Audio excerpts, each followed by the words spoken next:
Segurados empregados. O que é que você precisa saber para passar na prova e para a sua vida prática como previdenciarista?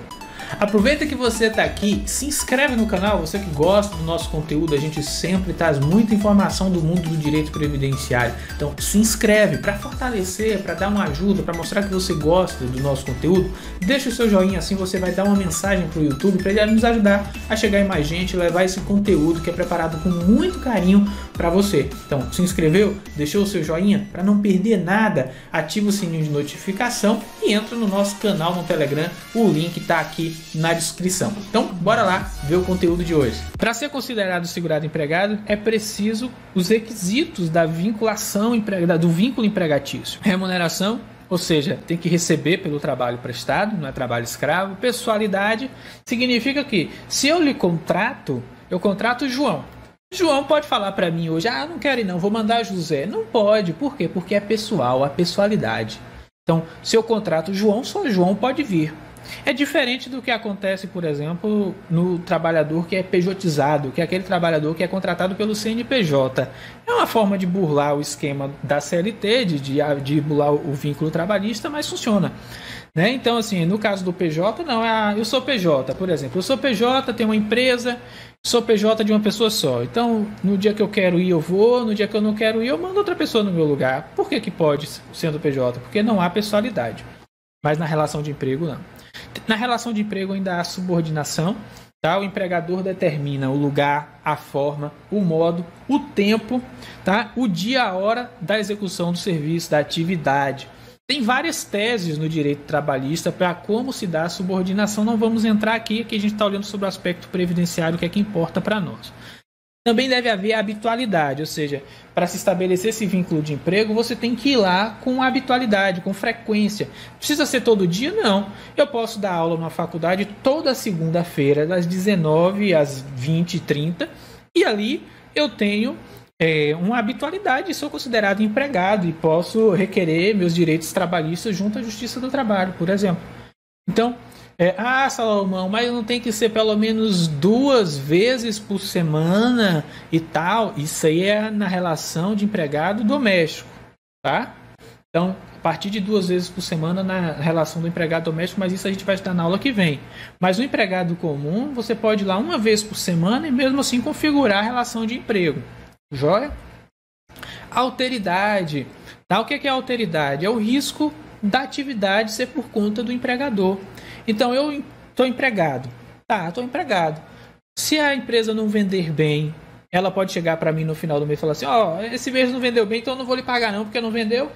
Pode isso? Não pode, né, Arnaldo? Então, alteridade significa que os riscos da empresa, os riscos do desenvolvimento da atividade é do empregador.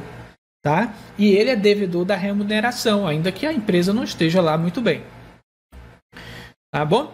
Então, esse segurado empregado para o INSS, quando eu falo aqui, gente, RGPS, INSS ou INSS como sinônimo de RGPS, é para facilitar aqui na linguagem, mas tecnicamente você sabe que o segurado empregado para o regime geral de previdência social. Tá? Então, esse segurado empregado para o INSS, para o regime geral, ele é mais amplo do que na CLT. Quando eu falo de CLT, é a consolidação das leis do trabalho, trabalhista, carteira de trabalho assinada. Tá? Então, por exemplo, um titular de cargo efetivo sem vínculo com regime próprio, ele é segurado empregado político, prefeito, presidente da República. Vamos imaginar que o nosso presidente da República ele não tivesse vínculo com o RPPS. Ele, por exemplo, Lula não era concursado, não tinha vínculo com um regime próprio de previdência social. Então Lula, durante os 8 anos de mandato dele, literalmente, para o INSS, ele era visto como empregado. Tá bom? Então os políticos de vereador a presidente, quando não tem vínculo com a RPPS, eles são enquadrados como segurados obrigatórios empregados do regime geral de previdência social. Tá? Isso está previsto aqui no artigo 12, no artigo 10 do regulamento, parágrafo 4º, e no artigo 12 da 8212 que nós estamos estudando aqui. Tá? Toda vez que você estiver vendo nas nossas aulas menção a dispositivos legais, artigos, a lei, anote para você conferir depois, fazer a sua leitura, tá bom? São os artigos de lei que você precisa de fato estudar. Depois a gente vai fazer uma leitura inteira da lei, tá? Até o final do curso, mas esses são que você precisa estudar nesse momento. Artigo 12.1, a linha A. É segurado empregado aquele que presta serviço de natureza urbana ou rural à empresa, em caráter não eventual, sob sua subordinação mediante remuneração, inclusive diretor empregado. Então, a primeira coisa aqui é, tal dispositivo ele vai tratar do conceito de emprego, de empregado, de relação de trabalho, tratado na CLT. Então, quando você abre lá a CLT, artigo 3º, artigo 2º, 3º, você vai ter lá a CLT dizendo quem é o segurado de carteira assinada. Tá? Então, aqui foi um copiou e colou. Então, aqui está dentro do conceito da CLT. Dessa forma, a gente pode afirmar, gente, que todo empregado de carteira assinada é segurado obrigatório do regime geral de previdência social. Mas o oposto nem sempre é verdade. Nem todo empregado, tá, considerado pelo regime geral de previdência social como empregado é segurado empregado para fins trabalhistas, como é o caso do político que a gente acabou de citar. O empregado pode ser urbano ou rural. Tem muita gente que acha que empregado é só urbano. Tá? Ah, não, é só urbano, empregado não pode ser rural, tal. E uma observação aqui, ainda que a Justiça do Trabalho ela não reconheça o vínculo empregatício, para fins de fiscalização, a Receita Federal pode considerar aquele vínculo trabalhista, como trabalhista. Então o cara trabalhou, foi para a Justiça não reconheceu o vínculo, mas a Receita vai lá e reconhece para tributar. Tá? Então, assim, não é vinculado. Não, só é empregado se a Justiça do Trabalho reconhecer. Não. Em muitos casos, para quem atua, por exemplo, com a prática previdenciária, sabe que a sentença judicial que reconhece um vínculo trabalhista ela é início de prova e não prova plena. Para você que atua no direito previdenciário aí na prática, tá? Menor aprendiz, olha, o menor aprendiz ele é segurado empregado. Contrato de aprendizagem como menor aprendiz, contrato de aprendizagem como o contrato de trabalho especial, por escrito e por prazo determinado, maior de 14 anos e menor de 24 anos, inscrito em programa de aprendizagem, formação técnico-profissional metódica, compatível com seu desenvolvimento físico, moral, psicológico. É aquele, o menor aprendiz é aquele que vai ali ter o contato ali normalmente com o seu primeiro emprego para aprender uma profissão. A ideia é essa. E o aprendiz ele vai executar com zelo a diligência, as tarefas necessárias à formação pelo prazo máximo de 2 anos, exceto se quando se tratar de aprendiz portador de deficiência, o qual não se aplica o limite máximo de idade.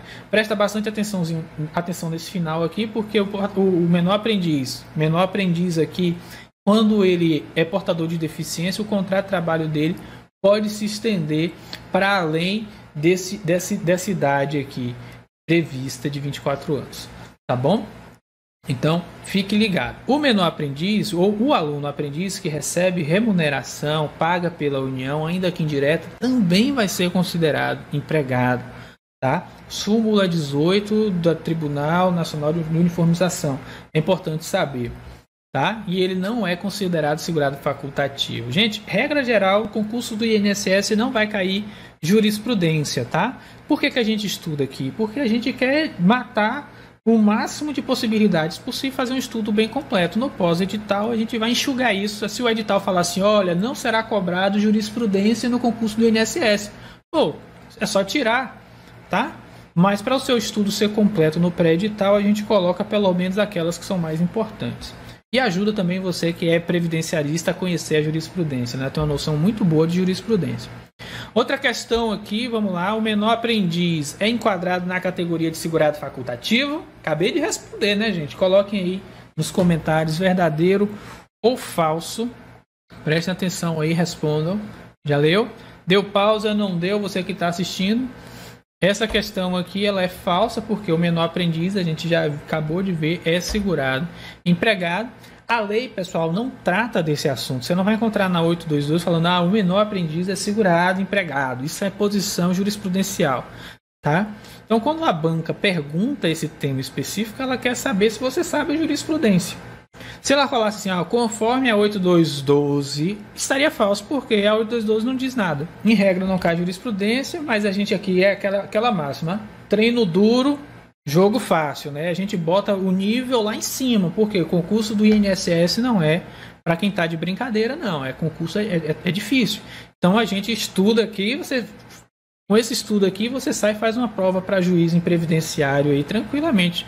Tá? Ah, Salomão, você está exagerando. Não, olha os conteúdos, são questões de prova para juiz. Outra questão, Antônio, né, devido à sua notória experiência no mercado financeiro, recebeu proposta para ser diretor empregado de um grande banco de investimentos, com direito à participação direta nos resultados da empresa. Caso Antônio aceite a proposta, sua inscrição no regime geral de previdência social será obrigatória como empregado, obrigatória como CI, contribuinte individual, obrigatória como segurado especial, facultativo por ter deixado de ser segurado obrigatório, facultativo como associado eleito para cargo de direção remunerada. 2 segundos para você responder, está ao vivo aqui comigo. Gente, quem não curtiu a aula, quem não printou e me marcou e publicou aí, faz isso, dá essa moralzinha pra gente. Esse conteúdo aqui para você que está ao vivo é gratuito. Então, tira uma foto, compartilha, marca os amigos. Vamos despertar os camarões aí pra galera estudar pro concurso do INSS. Melhor estudar pro concurso do INSS do que não estudar para nada. Vamos lá. Ele já diz aqui, ó, na própria alternativa que é diretor empregado, gente. Se é diretor empregado, será que é diretor segurado especial? Não, é diretor empregado. Então, letra A, alternativa correta, tá? A letra B não pode ser. Por quê? Porque ele vai trabalhar como diretor empregado, então ele vai ser empregado, vai ter vínculo empregatício. Segurado especial não pode, ele não está trabalhando na terra dele, em regime de economia familiar ou individualmente, terra com até 4 módulos fiscais, enfim. Né? Facultativo não, porque facultativo é quem não trabalha, ele vai estar trabalhando, tá? Facultativo letra E também não. Gente, nosso curso teórico não tem questões. Essas questões aqui são para que vocês fixem. Tá? Se você quiser estudar e ainda não está no nosso curso de questões comentadas, ali é o lugar para você aprender a estudar por questões, revisar e fixar por questões. Você vai ver toda a matéria agora com questões. Questões de provas anteriores, questões inéditas, questões mais recentes. Mas não tem jeito, você tem que estudar por questões. São pelo menos 1000 questões no nosso curso de questões comentadas. Tá? E você que não é nosso aluno ainda, aproveita que está com uma condição muito especial. Letra B aqui do artigo 12, inciso 1. Aquele que, contratado por empresa de trabalho temporário, definida em legislação específica, presta serviço para atender a necessidade transitória de substituição de pessoal regular e permanente ou acréscimo extraordinário de serviços de outras empresas. Então, esse aqui é o contrato temporário. Esse trabalho temporário, ele pode durar até 180 dias. Isso aqui foi atualizado recentemente, tá? Então, é de 2019 para cá. Prorrogável por 90 dias consecutivos ou não, desde que mantidas as condições do início de contrato. Isso, inclusive, agora está no regulamento que o decreto 10.410 atualizou, tá? Então são aqueles trabalhos temporários, por exemplo, aqui no Nordeste, São João, Natal, as férias. Então o cara precisa ali contratar para o São João. Meu avô tinha loja de sapato, tem loja de sapato lá em Vitória da Conquista.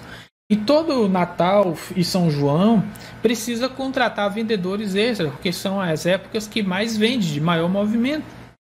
Então ele contrata para o mês de São João, de junho, né, 3, 4 funcionários a mais. Aqueles funcionários ali são contratados e trabalham durante aquele período. Quando o período de maior movimento acaba, ele manda embora. Quem faz a intermediação desses profissionais é uma empresa especializada, tá? Na contratação de segurados. Então você não contrata, o segurado não é seu empregado, ele é empregado da empresa terceirizada. Então você tem a loja de sapato, precisa de um trabalhador temporário. Você, ao invés de contratar o trabalhador diretamente, você contrata a empresa, e a empresa manda para você quantos funcionários você precisar. O vínculo de empregado dessa pessoa, o vínculo empregatício dessa pessoa, não é com a loja que está pedindo os funcionários, mas com a empresa terceirizada que fornece o trabalhador, tá? A linha C, o brasileiro ou estrangeiro domiciliado e contratado no Brasil para trabalhar como empregado em sucursal ou agência empresa nacional no exterior. Ou seja, o cara trabalha no Brasil, é brasileiro, tá? Ou ele é estrangeiro que mora no Brasil e ele foi contratado para trabalhar no exterior.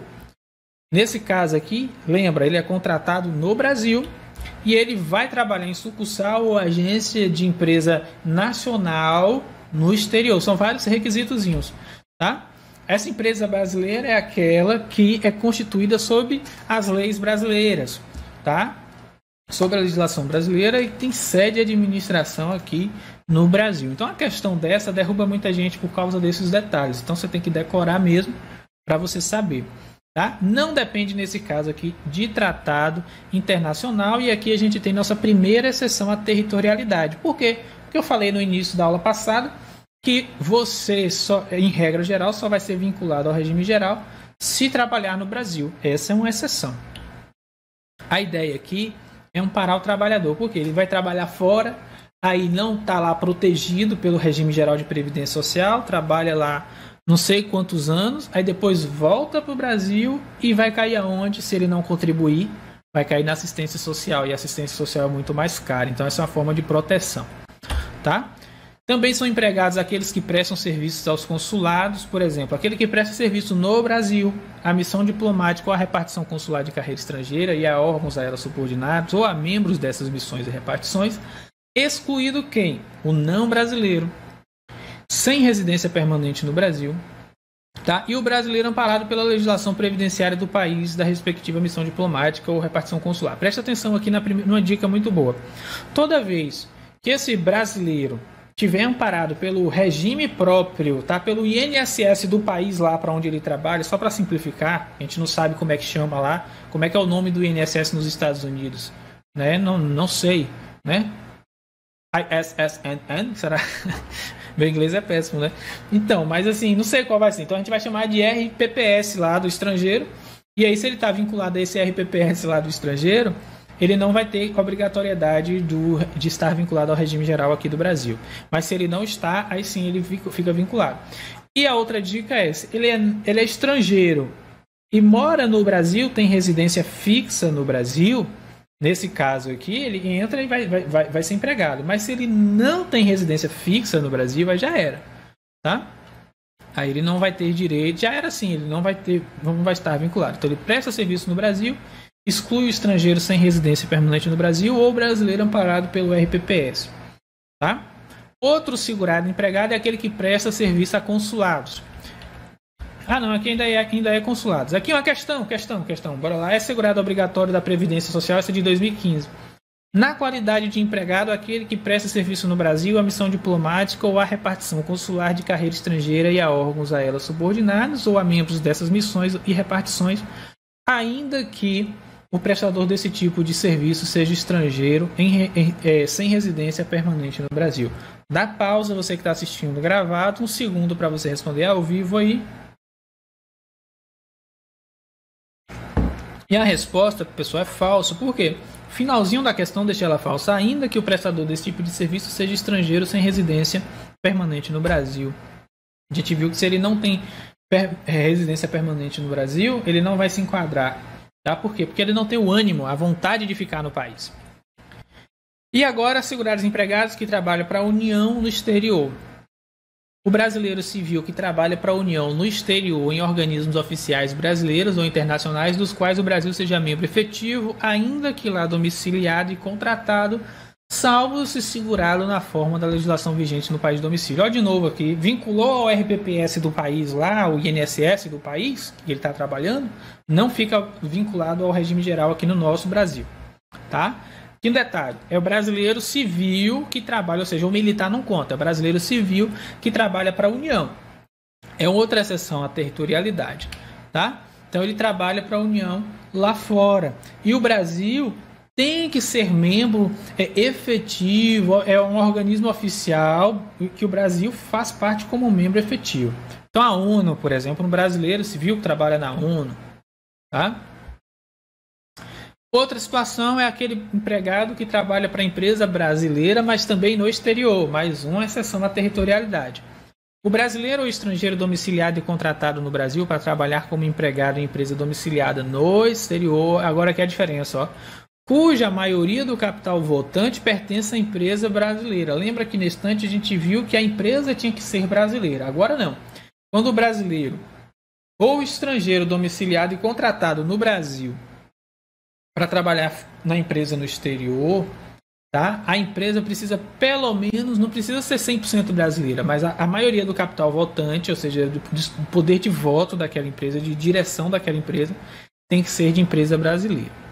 Tá? E aqui, empresa brasileira é aquela constituída sob a égide das leis brasileiras e que conte com sede de administração no Brasil. Outra exceção à territorialidade. Aqui a gente vai ter agora o segurado empregado que está ocupando um cargo em comissão. Ele ocupa exclusivamente um cargo comissionado. Tá?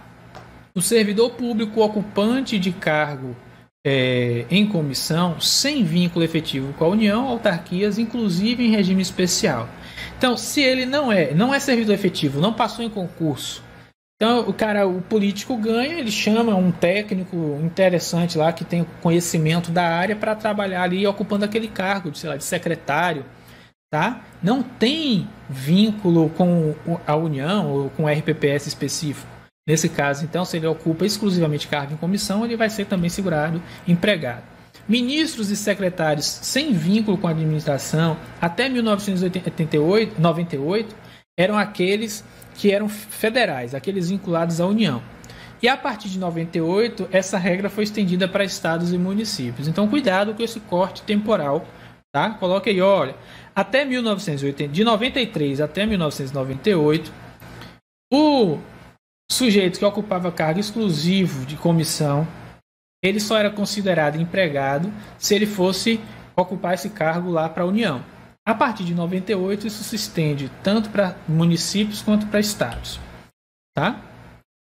Outra questão é vedada a filiação ao regime geral na qualidade de segurado obrigatório de pessoa participante de regime próprio de previdência, ainda que o servidor ocupante exclusivamente de cargo e comissão declarada em lei de livre nomeação e exoneração. Responda aí. Gente, presta atenção. Aqui, você está respondendo questões assim que estuda, tá? Não, fique feliz por acertar, que significa que você está entendendo aquilo que eu estou falando, mas você tem que voltar depois nessas questões e refazê-las, porque é muito mais fácil acertar agora do que fazer um treino depois com essas questões, tá? Então, assim, é bom acertar agora, mas essas questões aqui é só para você ver exemplos de como esses assuntos são cobrados em prova, tá? Mas o que vale mesmo é você pegar, por exemplo, você que é aluno do nosso curso de questões, pegue lá o simulado de 70 questões sobre empregado e pau, e sem olhar, você faz as 70 questões, ali sim você vai ter um raio-x da sua absorção do conteúdo. Vamos lá? Verdadeiro ou falso, gente? Falso. Por quê? Porque ele disse, mesmo que ele seja ocupante exclusivamente de cargo em comissão, ele aqui, nesse caso, ele vai ser excluído, é vedada a filiação, ele vai ser excluído do regime geral. Não, é o oposto. Tá bom? Se o vínculo não é efetivo, ou seja, não passou em concurso para ocupar aquele cargo, ele vai ser empregado vinculado ao regime geral. Essa é a dica, viu? A partir de 93 para cargos federais e a partir de 98 também para cargos municipais e estaduais. Exercente de mandato. Aí aqui eu botei uma dica que é o se colar, colou. Tá? Por quê? Porque aqui na verdade é a linha H, tá? Artigo 12, inciso 1, a linha H. O exercente de mandato eletivo federal, estadual ou municipal, desde que não vinculado ao regime próprio de previdência social. Isso aqui foi suspenso pela Resolução 26 de 2005. Por quê? Porque ela tinha sido inserida, essa previsão legal, ela tinha sido inserida por lei complementar, ordinária. Joia? Desobedecendo o que prevê o artigo 195, desobedecendo o princípio constitucional. Então, não podia ser por lei ordinária, tinha que ser por lei complementar, quórum qualificado e tudo mais. Se você está estudando e não sabe a diferença entre lei ordinária e lei complementar, olhe o seu material de direito administrativo. Lá naquela época, houve o fim da previdência dos congressistas, isso em 97 com a lei 9.506. E aí os titulares de mandatos eletivos, ou seja, os políticos que foram eleitos pelo voto popular, eles passariam a ser vinculados ao regime geral. Só que como essa lei que fez essa migração, botando os políticos vinculados ao regime geral, ela não seguiu o rito previsto na Constituição, ela foi declarada inconstitucional, tá? E aí foi invalidada. Na verdade, isso aqui foi uma tentativa de fazer uma reforma nesse dispositivo, uma reforma previdenciária, sem seguir o passo a passo, o trâmite jurídico previsto na Constituição. Aí, para resolver isso, mais tarde, em 2004, foi feita uma nova lei, tá? Onde foi inserida a linha J, conforme já de acordo com a Constituição. Porque até 98 não havia previsão de segurados empregados e demais trabalhadores. Anote essa opção, essa expressão, demais trabalhadores. Demais trabalhadores veio com a reforma da Previdência de 98. Meus amigos, a gente tem reforma da Previdência de 3, 4, 5 anos. Não se iluda, essa última que nós passamos aí agora, ela foi uma das milhares de reformas da Previdência que a gente teve ao longo das últimas 3 décadas, tá? Então, desde que a 8213 foi implementada lá em 91, a gente já teve reforma da Previdência em 98, teve grande reforma da Previdência em 2003, e aí seguimos, tivemos reforma da Previdência em 2015, tá? Até alterando ali artigos específicos em relação à pensão, algumas mais amplas, outras menos, mas sempre tem reforma da Previdência. Então, na reforma da Previdência de 98, adicionou empregados e demais trabalhadores. Por quê? Porque o STF entendia que político não era trabalhador, tá? Empregado. Então, não podia se enquadrar ali, não podia ser criado um tributo sem ter a devida previsão legal. Aí veio a linha J com a mesma redação. Se você for olhar aqui, ó, a linha H, entre o H e o I, entre o H e o J tem a letra I. Eu pulei de propósito. Por quê? Porque é o mesmo texto. Ó. O exercente de mandato eletivo federal, estadual, municipal, desde que não vinculado a regime próprio de previdência social. Então, agora aqui, já de acordo, depois que a Constituição foi alterada em 98 com a emenda 20, aí agora tem a repetição da linha H, só que agora conforme a Constituição, porque a Constituição passou a prever empregados e demais trabalhadores demais segurados da Previdência Social. Né? Na verdade, o STF ele não considerava os políticos como os trabalhadores. Isso é até cômico, né? Há quem diga que realmente não são, mas assim, com todo respeito, é só um posicionamento do STF, não expressa aqui minha opinião.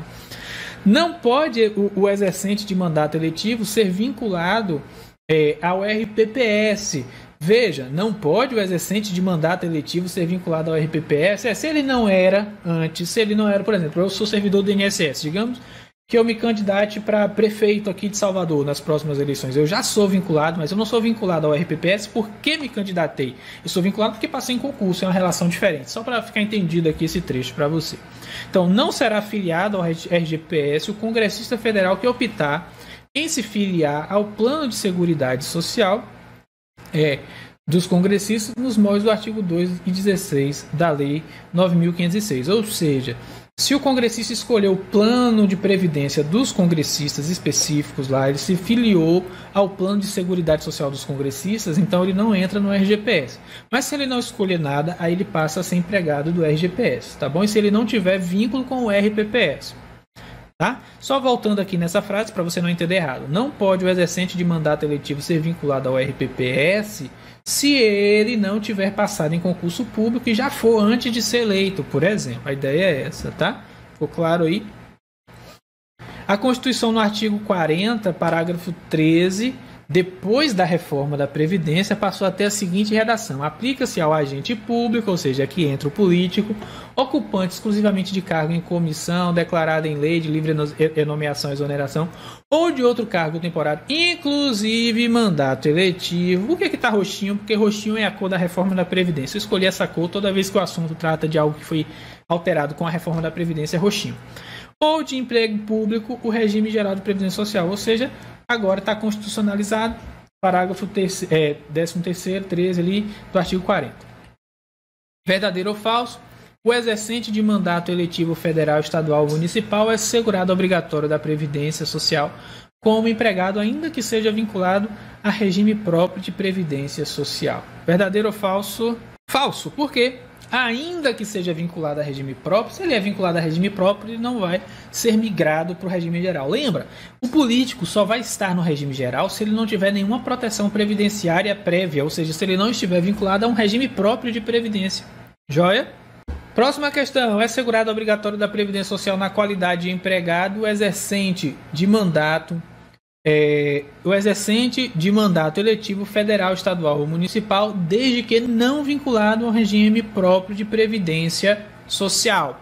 Essa questão, pessoal, ela está correta, tá? É segurado obrigatório da Previdência Social na qualidade de empregado o exercente de mandato eletivo federal, estadual ou municipal, desde que não vinculado ao regime próprio. Perfeito, tá? Certinho. Outra questão, o prefeito municipal que não esteja vinculado ao regime próprio de Previdência Social é segurado obrigatório do regime geral de Previdência Social. Verdadeiro ou falso essa última? Verdadeiro ou falso, gente?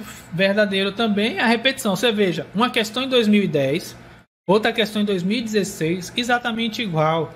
Então, eu quero questões novas. Sabe como é? Quem é nosso aluno sabe, eu gosto de fazer questões estilo projeto INSS, são aquelas questões que não vão cair em prova, mas que dão um nó tão grande na sua cabeça que se você acerta elas, você acerta essas questões, ficam fáceis demais. Tá?